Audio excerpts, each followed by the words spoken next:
Kaiju number 8, chapter 55 is finally out after a 21 days break. And since it's finally back, we finally are able to get to understand what the hell is going on with Kafka. Because Kafka, towards the end of chapter 54, when he looked at his fist, it seems like his fist was turning into Kaiju number 8. So part of us probably think that he probably triggered it because he was thinking how much he wants to kill Kaiju number 9 and how much Kaiju number 9 brought a lot of damage and a lot of like physically, emotionally damage towards Kikaru and the rest of the whole defense force, especially since he killed Izayo, Kikaru's dad. So we probably speculated that the other thing was that he's slowly turning into Kaiju number 8. And a lot of this issue probably happened towards the time when Kafka was fighting against Kikaru's dad. Because before the whole series, before the whole event of Kafka fighting against Kikaru's dad, Kafka didn't have any issues transforming into Kaiju number 8, and he was able to transform into Kaiju number 8 and his human self at the same time. Like he'll have his Kaiju form head, but his human body, or he'll have like a Kaiju arm, and his whole body is just human. So it was just kind of just weird how all of a sudden now, since he's slowly transforming into Kaiju number 8 after every transformation, because throughout this chapter it illustrated that the more times Kafka transforms into Kaiju number 8, the less likely he's not going to transform into his human self. And this is really looking bad.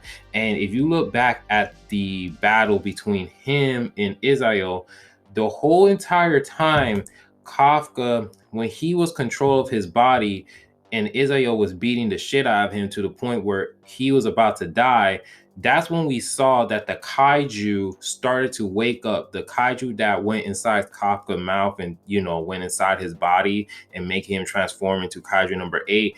That's when we see him start to awaken and started taking control over Kafka's body. And then the more time we start to see that little parasite in Kafka ever since then. So, and this is just a theory. This is not 100% concrete. I'm just speculating that maybe after the event of, Kafka facing against Izayo, the kaiju that, infected Kafka finally woken up from his slumber and is slowly getting, his own body. He's making Kafka his own body so that way Kafka won't be able to transform. But a lot of things went wrong with Kafka ever since that battle. It's either that because he damaged his core, or it's either to the point where that parasite's finally waking up and he's just slowly like, hey, I'm going to slowly try to take control over your body.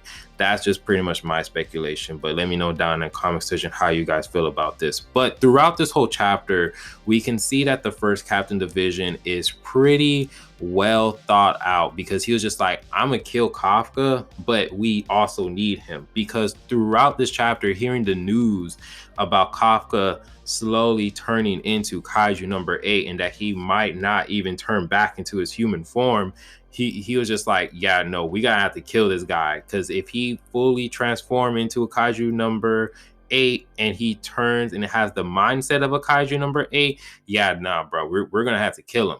But before we even do that, we need him to actually defeat Kaiju number 9, because he was just like, he went to Kafka, he's talking to Kafka. Kafka was just like, man, don't give me no bullshit, don't give me no sob story, give it to me straight. What you want to do, because I heard the rumors, I heard the reports. He was just like, since now I'm having an issue, because if I turn into Kaiju number 8 multiple times, I'm going to have a problem turning back into my human form.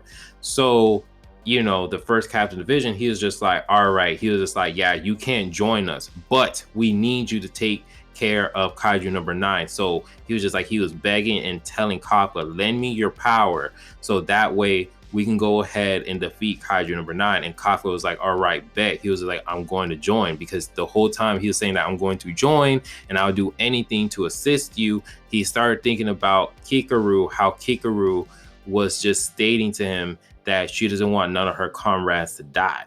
And so with that, Kafka, he's slowly going to join with the first Captain Division to try to take down Kaiju number 9. But after that scene, we see Horitoshi. He finally makes his appearance, and he's walking towards this giant tank where they have Kaiju number 10. Yes, the monster that we saw that destroyed the whole Defense Force Division 3. The giant monster that Horitoshi was fighting against. It's still alive, and it's slowly regenerating its body because we start to see his spinal cord and his head. And we see Horitoshi saying that, oh, so you finally wake up.